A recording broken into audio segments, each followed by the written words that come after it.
Here we are, first time live streaming. Hopefully I don't screw it up too bad.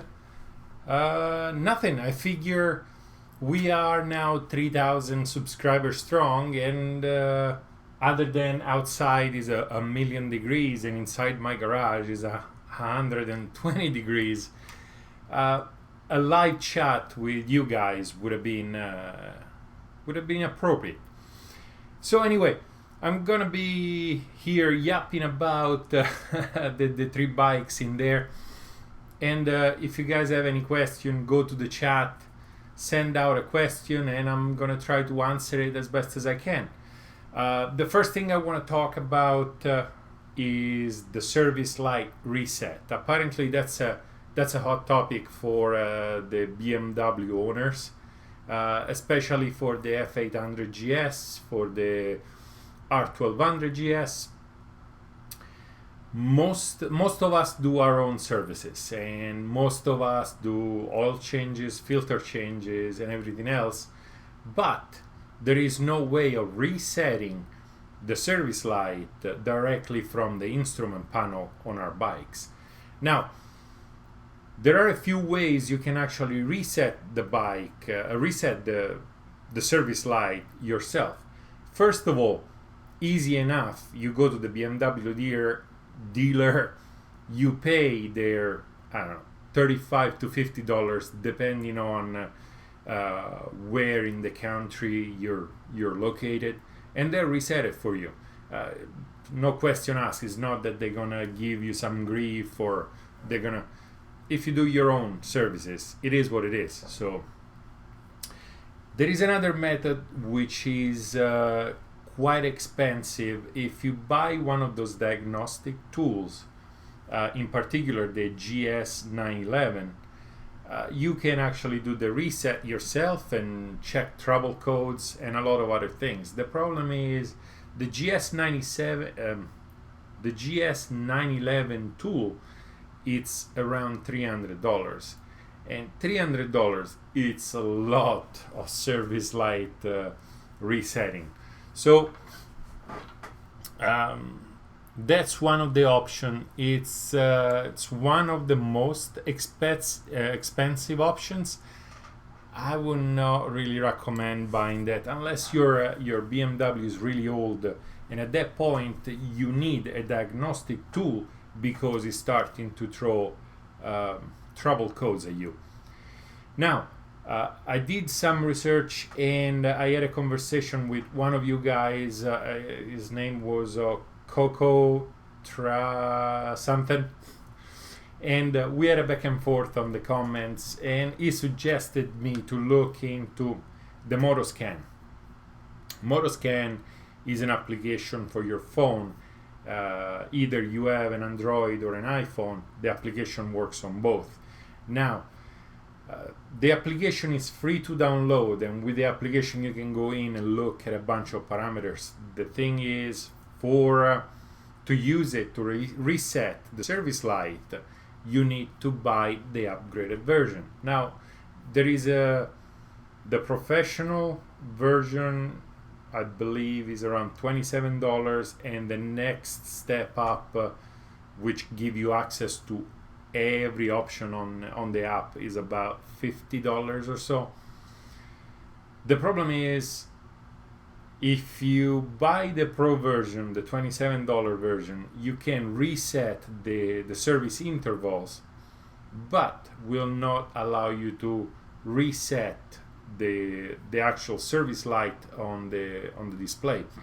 That's because to reset the service light on the display, you need to go and push the coding button, and the coding button is obviously on the most expensive version.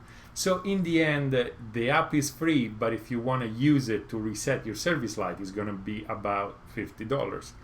On top of that, you are going to need, first of all, one of those adapter cables. This one mounts on the GS side, on the diagnostic port of actually most BMW. I seem to remember my S1000RR used to have one of those plugs in there, and it becomes an OBD2 port over here. Once you have one of those, which is about, if you go on Amazon, should be about 20 bucks. I'm gonna put a link down there later on, but it's 20 bucks on Amazon. You just need to do a search for OBD2 port to BMW, and that pops out. Once you have that adapter, you obviously need something to turn the signal from the bike, either Wi-Fi or Bluetooth, so you can actually connect it to your phone. And what you can use is one of those things. Now, I already tried to reset the light and was not able to, because, well, I had the Elm 327 laying around, because this is what I use for my car, and this is a Wi-Fi, not sure what to call her or to call it, but it turns the signal from the OBD2 port into Wi-Fi, so you can intercept the signal with whatever. I had a tool for my car and the application on my phone for the motorcycle, so I figured this one will do. Unfortunately, this one does not do. I went over to the Motoscan website, which is all in German, or at the very least I wasn't able to find the English version of it. Try to translate most of it until I found that the Elm 327 will not work properly. It will do most of what you want it to do, like reset the intervals, but will not turn off the service light, because when you push the coding button, there is a lot of information going back to the bike, and for whatever reason this thing does not transmit the length of information. So this is not good. So what I had to do, which is in order right now, should show up within probably next week or so, I had to go and buy myself an OBD Link LX, which apparently has the capability of sending more information back to the bike, and in theory that should do, and in theory that will allow me to actually reset the service light. Now I'm just hoping right now, because before I found out that the Elm 327 wasn't working, I spent about 2 hours trying to figure out why would not do what it's supposed to. So we'll see when the new part shows up. We'll see if that actually works properly, if that actually allows me to reset. Now, all in all, I spent 50 bucks for the app, because you gotta buy the subscription. I spent 50 bucks for the Wi-Fi or Bluetooth little tool, and I spent another $20 on the adapter cable. So all in all, roughly it's $120. $120. If your BMW dealer will reset the light for you for 30 bucks, well, you just you could have reset the light 4 times without the need to go in and reprogram and waste time. Now, if you're sure that in the future you are going to continuously buy BMWs, the app works with most BMW up to this point. So the F, the S, the K models, and all the other BMW that have the diagnostic port on it. So in theory, you can stretch this expense on a long time.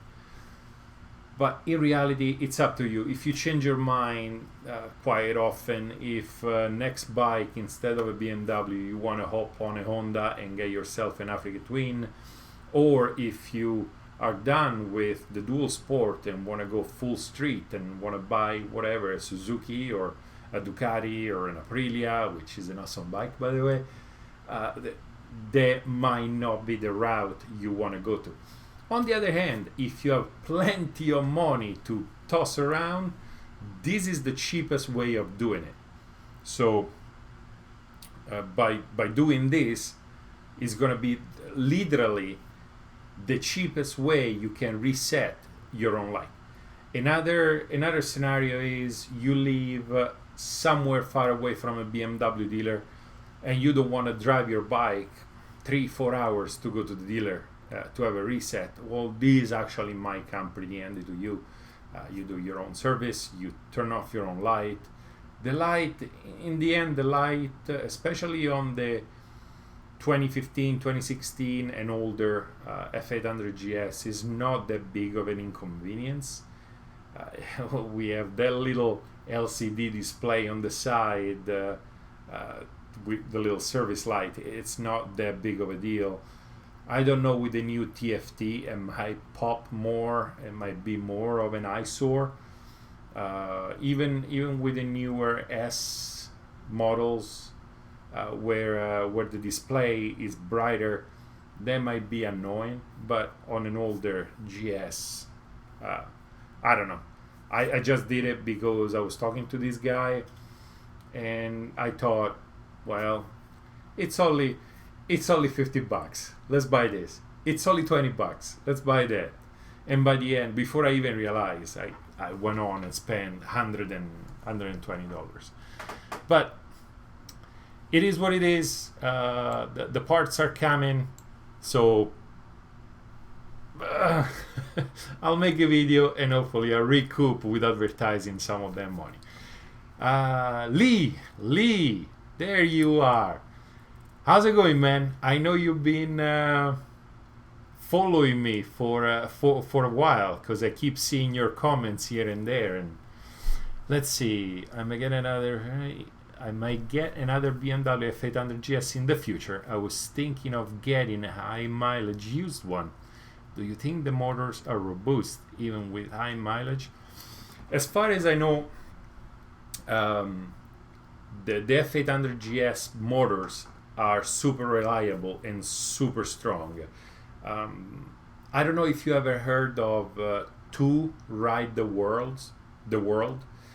It's a husband and wife that are on GSs, and pretty much for the past, something absurd, so it's like for the past 15-20 years, they've been riding across the world. The wife is actually on an F800, and she racks up hundreds of thousands of miles on those bikes. So if the motor, I shouldn't say if the motor is being, if the bike is being used properly, yes, I don't think you're gonna have any problem buying a used BMW. The motor is super strong. Now, if the guy before you was a stunt rider and did burnouts and wheelies, or took it big time hardcore off-road and banged it around, maybe not. But for what I've seen, especially in the United States, most of the guys that buy the F800 GS end up using it mostly on the street, because in the end it's an awesome commuter. If you slap a pair of street tires on it, you can commute to work, and it's super comfortable and is a tank. I commute to work on my bike, and I feel like I can be banged on by a car, and the car is gonna have the worst of it. It's probably not it's probably not realistic, but the bike feels so solid that's that sense of safety. It makes it so that people want to actually commute on it. So I don't think you're gonna have any problem buying an older model. On the plus side, if you buy an older model,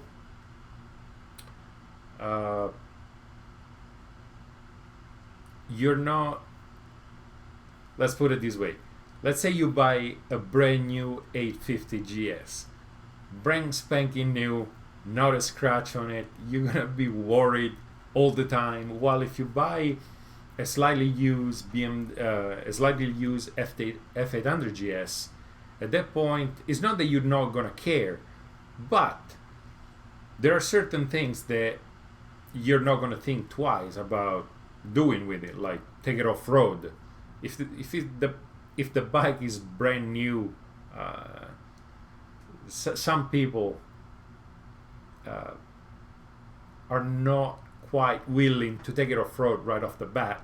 Instead, if you buy a slightly used one, that might be better. That might be a better option for you. Beside that, it's cheaper, mostly because the F850 GS is coming out. Now the F800 GS should be a little cheaper, and I would say that if you were back in Europe, there were probably more F800 GS than R1200 available. Here in the States, because for what I've seen, the mentality is kind of bigger is better. Most people go for the bigger bike, for the R1200 GS, even if in the end I believe the R1200 GS is not as capable off-road as the F800 GS. I know this sentence is gonna raise hell, because the hardcore fans of the R1200 GS are gonna pop like some super skilled pro off-road rider that did, I don't know, the Himalaya climb on an R1200 GS. But in reality, the average rider like me, it's will probably have a better day going off-road with an F800 than with an R1200. If you want to be materialistic, if you actually want to talk about money, well, let's say you toss your F800 into a ditch and you're not able to pull it out of the ditch. Now you're out, what, 13 grand if you bought a brand new, 7, 8, maybe 9 if you bought a used. While if you ditch an R1200, now we're talking about 22, 23, 25, depending on option, depending on model, and on and on and on. So it's I think if you're still there, I think that a used F800 GS would work great. Just be careful, take a good look at the engine, look for the usual sign of mistreatment, look for oil leaks, look for the usual thing. The dipstick is it's really easy to pull off, so pull out the dipstick, bring a towel, check the color of the oil. If the oil is black as tar, obviously the bike didn't have many oil changes, and so on. Just take a good look around. There is not much there. It's a small engine exposed, and the bike doesn't have much. It's not like a crotch rocket that is all enclosed into the fairings, where you're not going to be able to see anything. And that's it. That's my take on it. But thanks for sticking around, and keep commenting on the videos. It's been great reading you. On that note, I want to thank all the people that actually are sticking around with me, because now that we are at 3,000 subscribers, I definitely know that it's not all my friends and relatives that subscribe to my channel. There's gonna be a few people out there like Lee that that actually enjoy watching me do my stuff in the garage, or the reviews, or whatever else I do. Here comes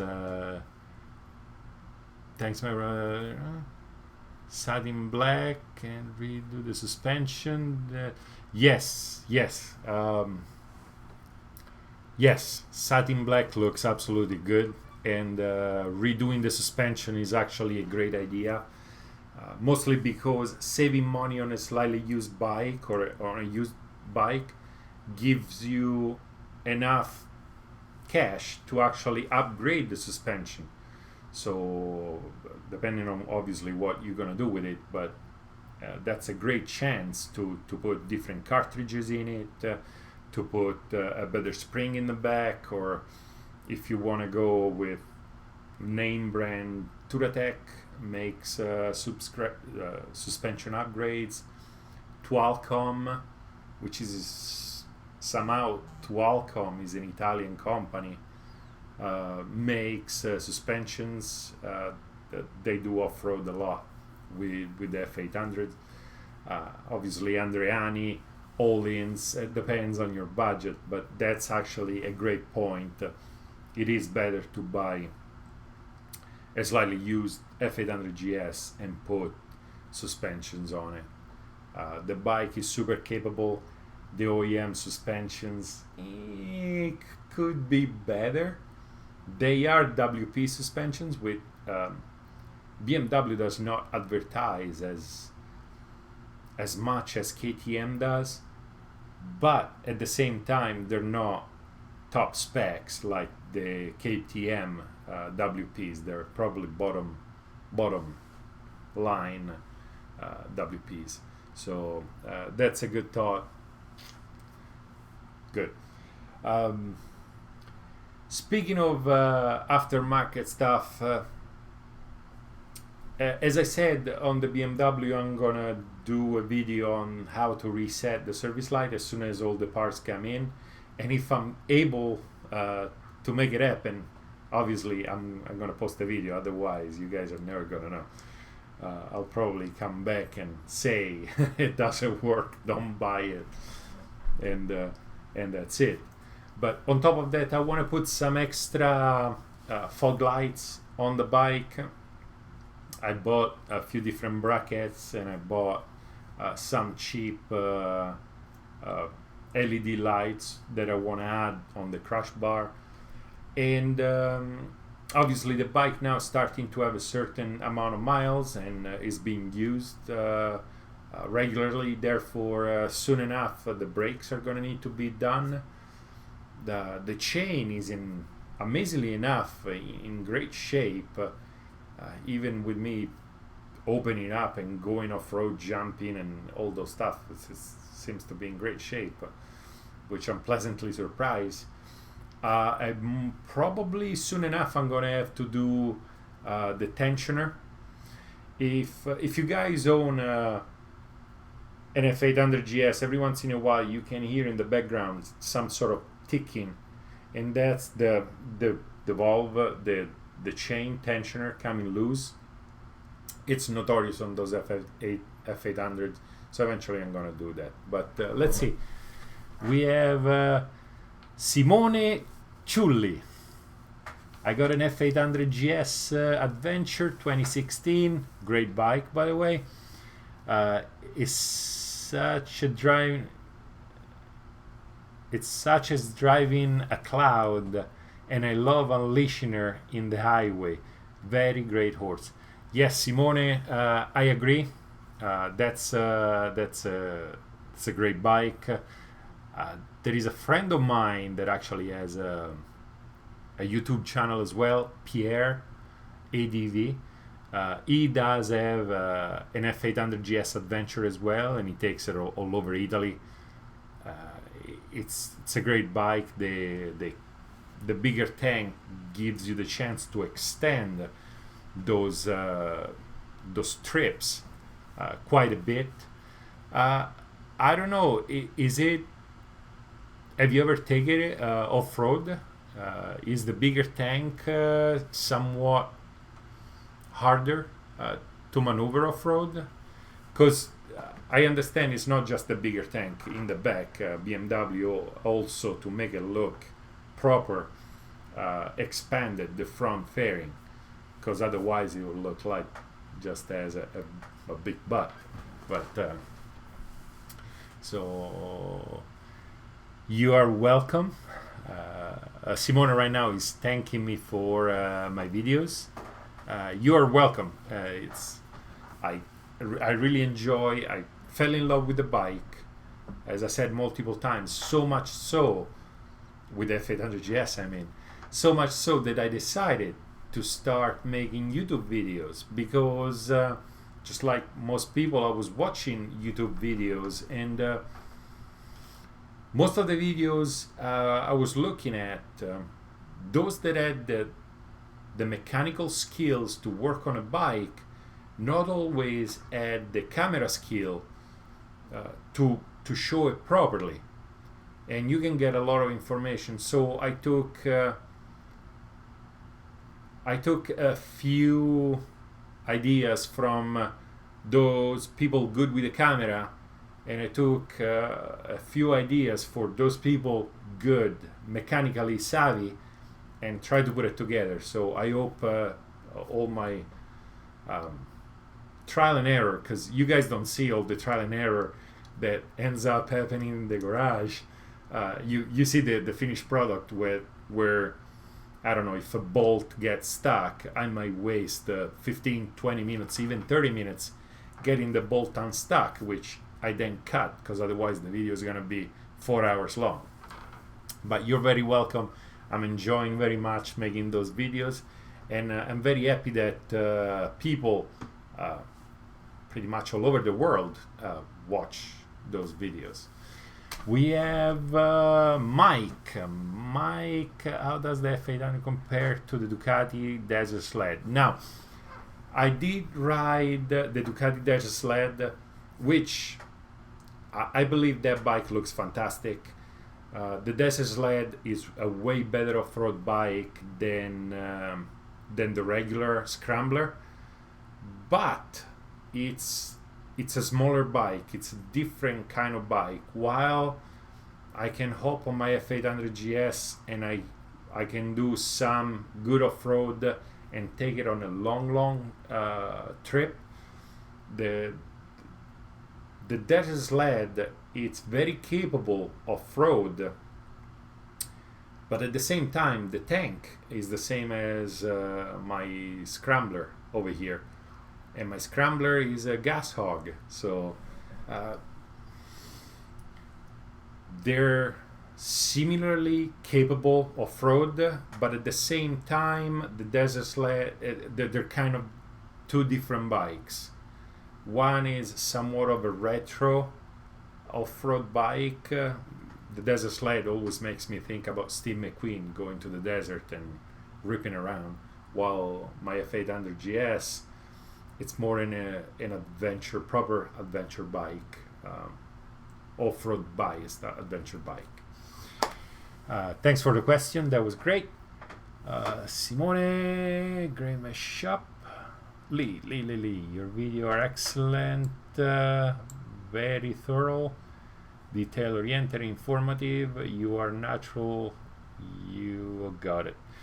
Hey, it's that leader is probably my obsessive compulsiveness that takes over in these scenarios. I was always around. I was always around mechanics growing up. My father was a car mechanic when he was a kid. Then he changed career completely. My cousin, still nowadays, he works for one of the biggest Triumph dealer in Rome, and he's a lead mechanic over there. Therefore, growing up, he was always into modifying and doing it. And I was a kid, and I was following him around. He was my big cousin. You know how that goes. And so I started seeing how things work, and the fact that I think I'm mildly OCD gives me the edge to do a ton of research. First of all, there hasn't been a time where I started taking apart the motorcycle without having done a ton of research, read through multiple forums, look at the maintenance manual and the torque specs, especially if it's a safety component. I I, I make sure I know exactly what torque specs I need to use to put it back together. So that's where they come from. Love of taking stuff apart. Growing up, taking. I used to have a Vespa back in Italy. I used to take it apart multiple times a week, especially when I was not legal to drive a Vespa in the streets yet. I think my cousin handed it down to me when I was 13, and I had a year just to ride it around the house, not the house, but ride it around the driveway and taking it apart, putting it back together, taking it apart, putting it back together. And that gave me a little bit of mechanical skills. Let's see what we got. Simone, if you're still out there, by the name, first name and last name, it looks like you are Italian. And if you are, ciao. And I want to come back soon to visit my relatives, my mother, my father, because I really miss, other than obviously my family, that goes without saying, I really miss the food. As much as I'm not a foodie, and I'll survive anywhere in the world, the food in Italy, it's especially the one my mother cook, it's different. I think it's a step above. I wasn't able to find many Italian restaurants in the States that actually have proper Italian food. Few. One in Louisiana, one here in California, or two here in California, but that's about it. And I've been in the States now for 14 years or something like that, and I have my fair share of disappointment. But anyway, let's see. Mike is asking if I'm enjoying my Aprilia. I absolutely love the TUONO. When it comes to street bikes, I'm totally in love. Not only with the way it rides, and obviously, if you guys have hang around my videos for a while, you've seen that I'm mental for engines. Like, I love the Ducati engines because they're desmodromic. I love the Aprilia engine because it's a V4 and has that outrageously good sound with a stock exhaust. I can't wait to put an aftermarket on it. I love the BMW 1200 engine, the air-cooled, the twin opposed.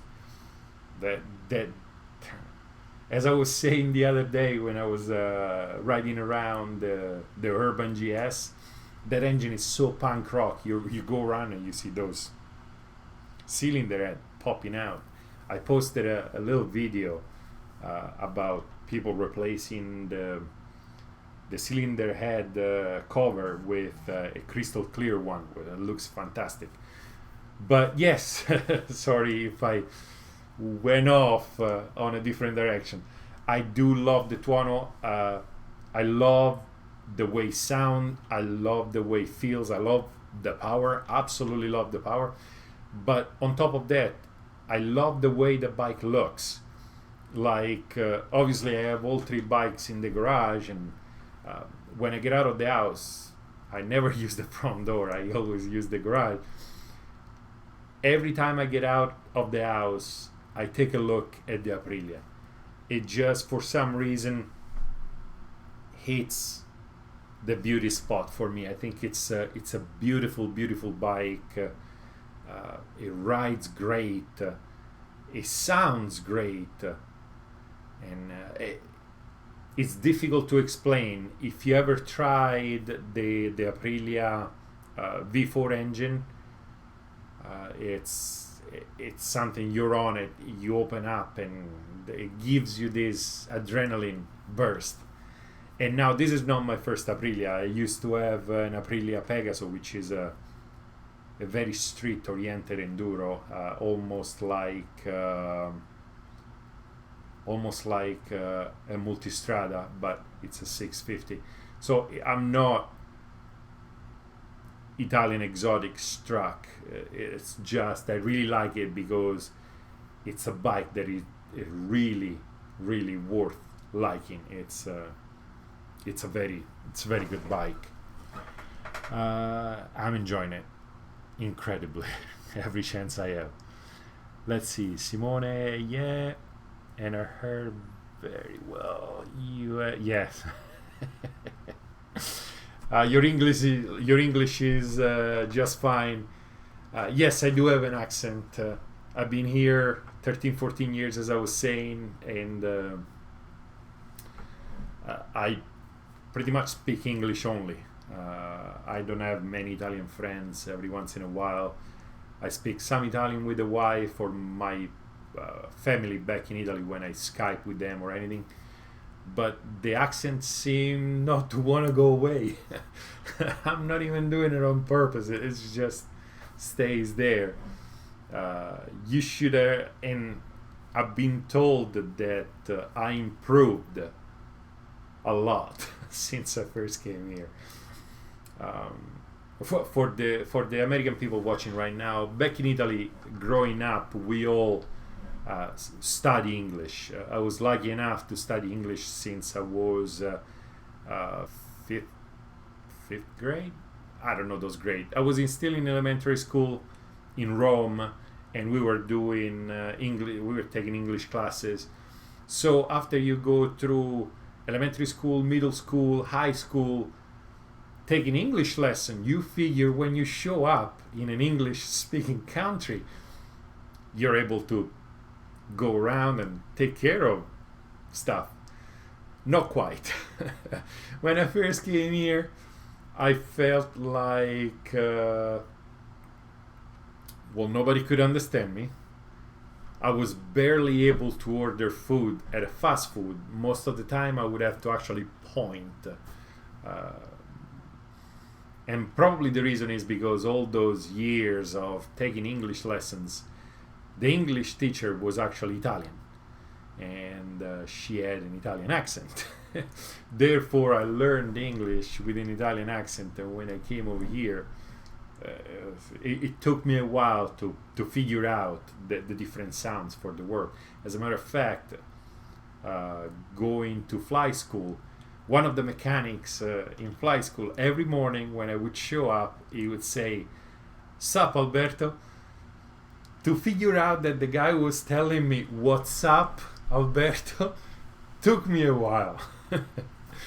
But let's see. Last question. Is it possible to remove DB killer from the original exhaust with no modification, calibration, carburation, or not? If you are talking about the F800 GS, there is no DB killer in it. You would actually have to... the DB killer is not removable. You would actually have to cut, pull, poke on the exhaust. But for example, an Arrow exhaust, it's only $400, I don't know, back in Italy. And it gives you so much more option.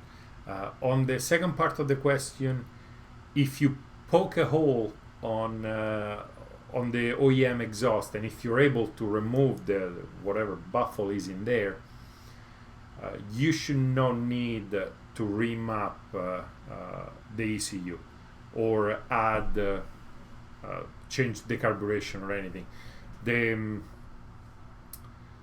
Think about it as you're just putting a slip on it. Now, if you do add a power commander or another fuel injector module, obviously the fuel will burn much better, and in the end the bike is going to run much better. But in reality, there is no need.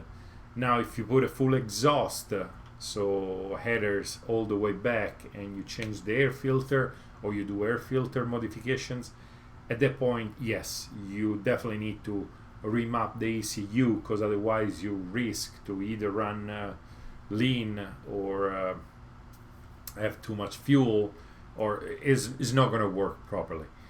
Let's see. No, Mike, what are you doing, man? You just sold your 2015 1200 GS, and now I'm in the market for a bike that is light but is able to comply with bad roads of the Northeast. Do you have any recommendation? Now,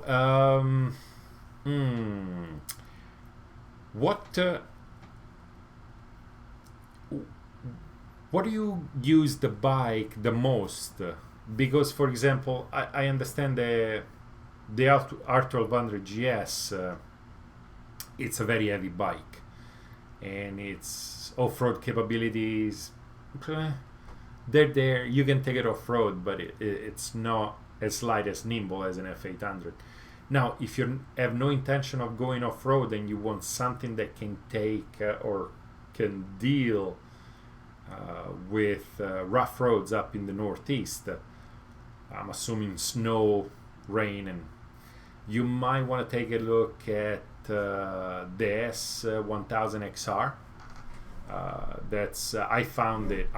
When I test drove it, I enjoyed that bike greatly. It's pretty much a super comfortable super bike. It's like you have an S1000 RR with more comfortable suspensions and more suspension travel. On the other hand, out there is an array. As I said before, if you're not tied to the BMW brand, the Africa Twin is very capable, as much as even the Multistrada 950. It's a very capable street bike if you still want to be comfortable. I'm putting out there all those DualSport looking bike, because in reality those are super comfortable, and with the upright position you're able to react way faster to bad road conditions, swerve around, or just get light on the pegs to glide over a pothole or something. So that's it. There are a few more. Not sure. Not quite sure what type of bike and what you want to use it for. Send another message. Let me know what you want to use it. Maybe I can actually narrow the spectrum on a good suggestion. Other than that, let's see. We have Luna. I have a DUCATI Scrambler, and for work reason I don't ride a lot of months, so I turn on the bike between 20 and 30 minutes, but no ride. This can damage the engine. Is not Lucas is not gonna quite damage the engine.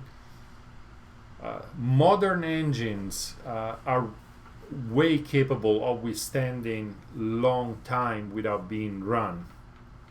Now, the only problem would be if you keep the bike parked for a long period of time, the contact patch that is on contact with the concrete on your garage or wherever you keep your bike is gonna harden and square off a bit. So you might want to lift the weight off the wheels when you park it. Now, turning it on 20-30 minutes is good. If you turn it on a minute and shut it off, that just drains the battery. But turning it on 20 minutes, give time to the engine to have the oil moving around and lubricating everything all over again. It's a good thing. Now, if you keep the bike parked for a long period of time, you might want to look into a few additives to add to your oil. Those additives, what they do, you put it in, you run the bike, and the additive actually creates a film around the component inside the engine. Therefore, next time when you go turn it on, they're somewhat already lubricated. because when you leave the bike standing for a long period of time, pretty much all the oil is going to slowly drain all the way to the bottom of the drain.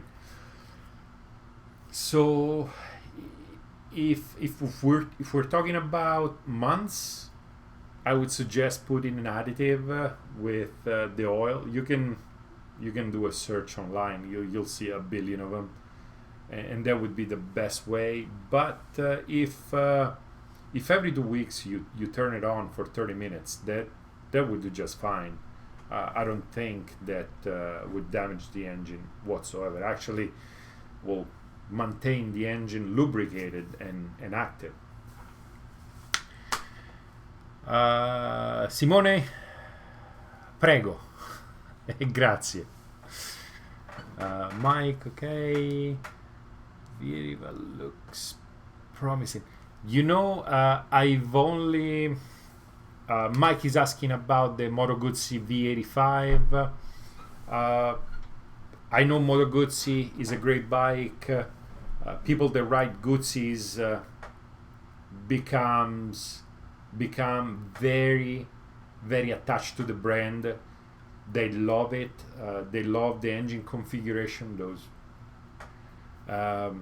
And they're very, very good bikes. Now, even if nowadays I can't really think of a bike that is not, when it comes to bikes of that level, like the Moto Guzzi V85, I can't think of a bike that is bad. That they're all pretty good. But yes, it's the V85. I only looked at it. I just took a quick look at it. It might be, if you have a Guzzi dealer nearby, would be better. If you live in the middle of the country, where the closest Guzzi dealer is hundreds of miles away, that might... No, you said you're from the Northeast, so there should be quite a bit of Guzzi dealers up there. Yes, if you like the way it looks, it might be a good option. Actually, yeah, it might be a very good option. Let's see. Lee Phillips Design. Great information. Keep it up. Okay, Lee Phillips Design.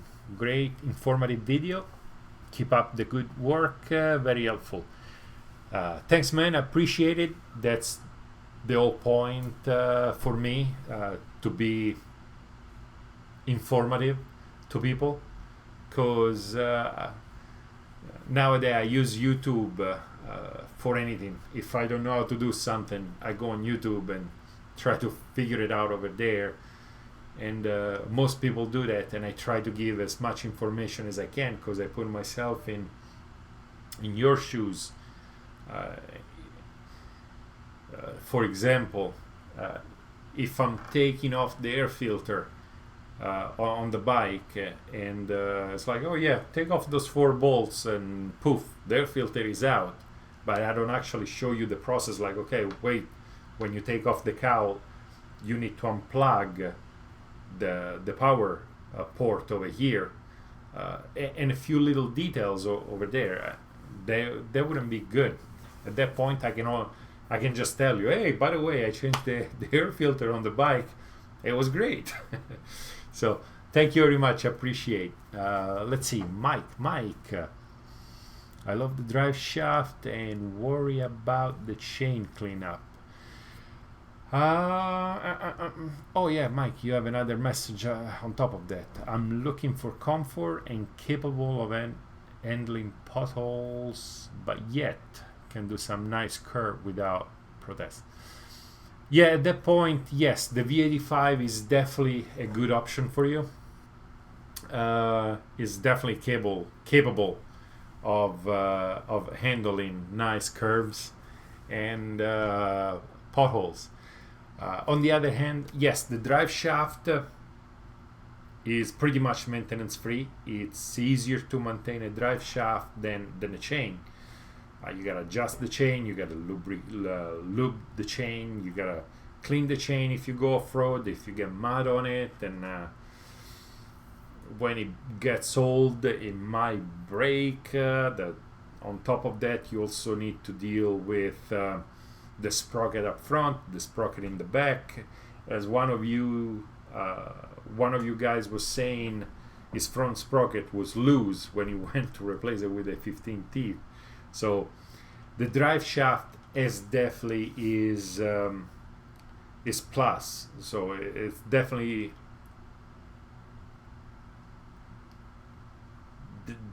has its pros. But at the same time, when the time comes to actually do maintenance on the drive shaft, is going to be a more involving maintenance. It's not going to be as easy as taking care of a chain. But in theory, with modern metallurgy and with the new metals coming out and the companies making it better and better, you can foresee hundreds of thousands of miles without having to care at all about your drive shaft. As a matter of fact, as you guys have seen, I test drive a lot of BMWs, and some of them have drive shaft, and I like it too. I believe it's quieter. I believe it looks better. It's less messy.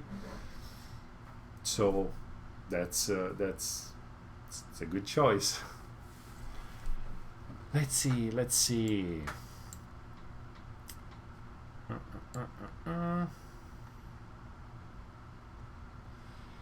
Now, one thing I want to touch on, because I got a ton of questions about the aftermarket exhaust. The most common question I get is like I just replied right now, if you have to do something to the ECU when you put an aftermarket exhaust. And the easy answer is not really. If you just put a slip-on, you're good the way you are. The bike might run a little better if you put a power commander on it, but it's not necessary. You'll do just fine. Even if you put a K&N air filter or a BMC or EBC, whatever the other brand is, you'll do just fine. Now, if you put a full system and you do some mods, yes, you do have to add a power commander. And on top of everything, let's be clear, when you add a power commander or whatever other fuel injection module, your bike will run way better, will make more power independently of the configuration, independently if you have a slip-on, a full exhaust, air filter, no air filter, or whatnot. The bike will do much better. On the other hand, usually those fuel injection modules, like the power commanders, are quite expensive. So, you know, it's hit or miss. Mike, you're welcome.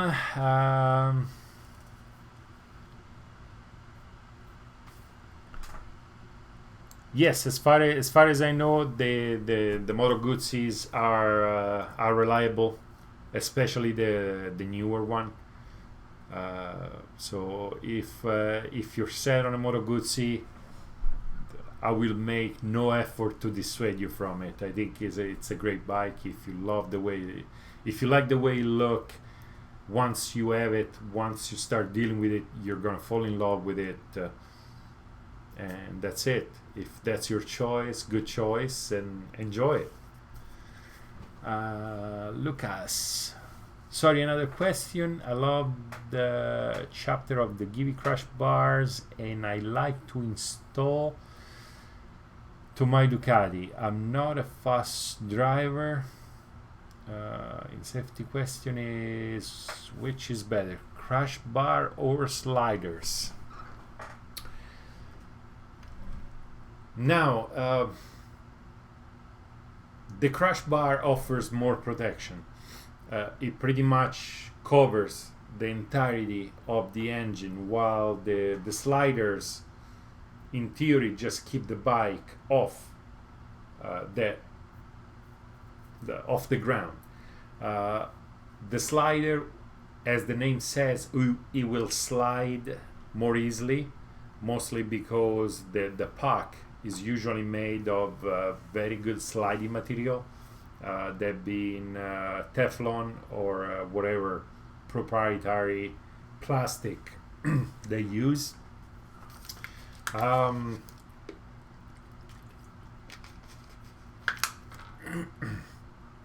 If you have a scrambler, I did put the crash bars on it. I like the way the crash bar looks, sincerely, more than the slider. And on the other hand, I like the added protection, because the crash bar kind of cover pretty much all angles of the engine. So even if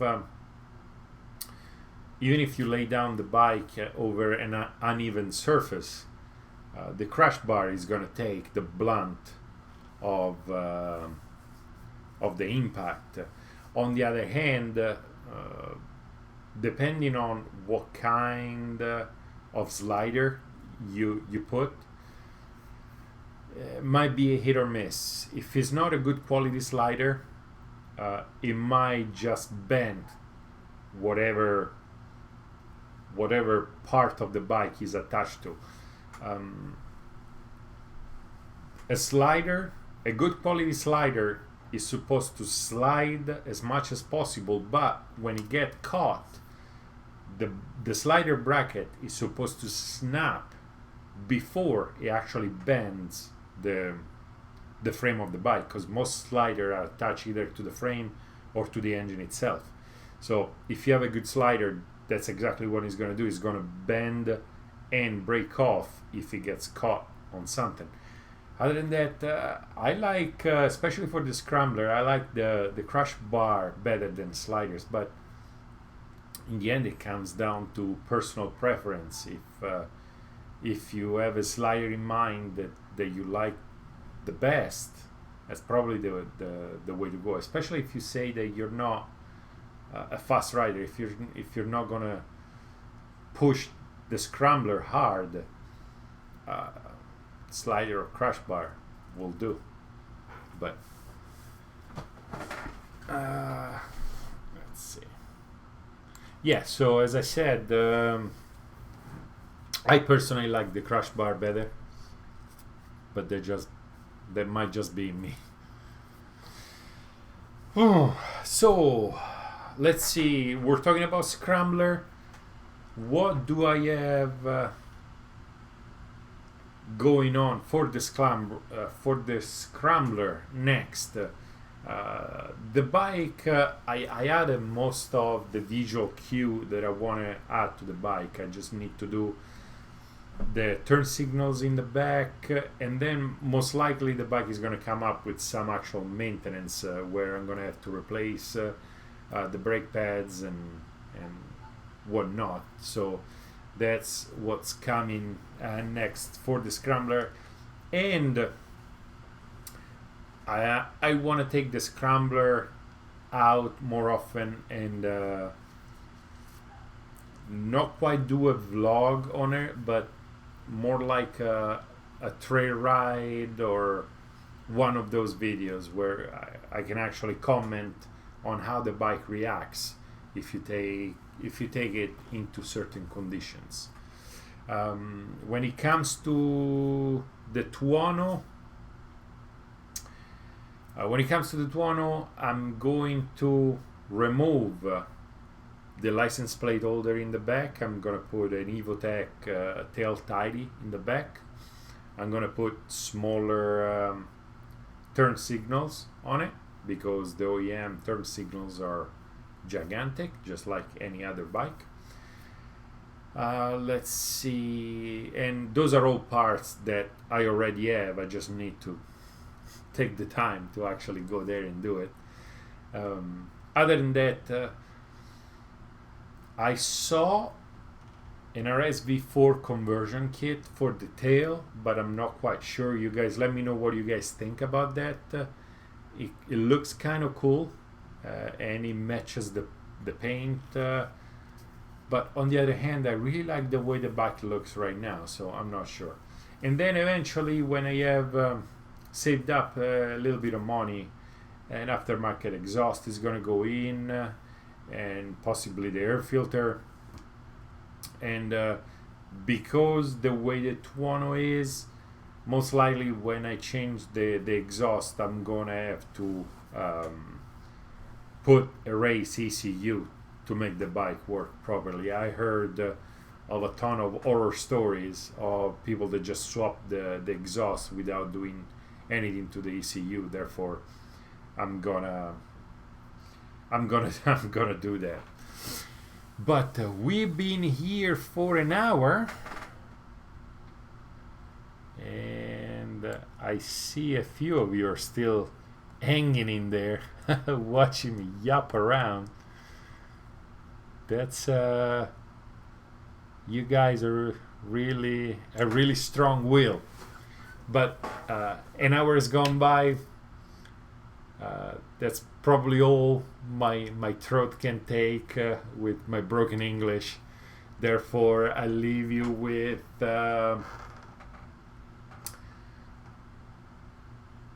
word of wisdom. No, I'll leave you with many thanks. I'm incredibly stoked that I actually made it to 3,000 subscribers. I wasn't expecting to get up there. I was hoping for it. I'm not gonna lie. I'm still hoping to be able to go up. I don't know, to 10,000, 100,000. I don't think I'm gonna make it to 1 million subscribers just because we talk about motorcycles. It's unless you do something trendy and edgy, you're not going to reach those numbers. I just do maintenance and a few reviews here and there. Therefore, nothing edgy in there. And if I was doing maintenance on a car, cars are like opinions. Everybody has one. Therefore, there would be more people. But us motorcycle guys, and those that actually do maintenance to their own bike are few and far apart. So I'm very happy with the number of subscribers I achieved so far, and it's fun. It's fun. I'm having a lot of fun. It takes a lot of time doing the maintenance, and as you guys have seen, I do everything myself, from ordering the parts, installing the parts, editing the videos, publishing the videos, and all the subtitles, because I understand my English is what it is. Therefore, I try to put English closed captioning on there for those that can't quite catch up with my accent. So it's very lengthy process, but it's fun, and the feedback I'm getting, all the people that appreciate what I do, it really makes me feel good about it. So thank you. Stick around. I'm gonna keep doing this as long as I can. Ride on, dirt on, and I'll see you next time.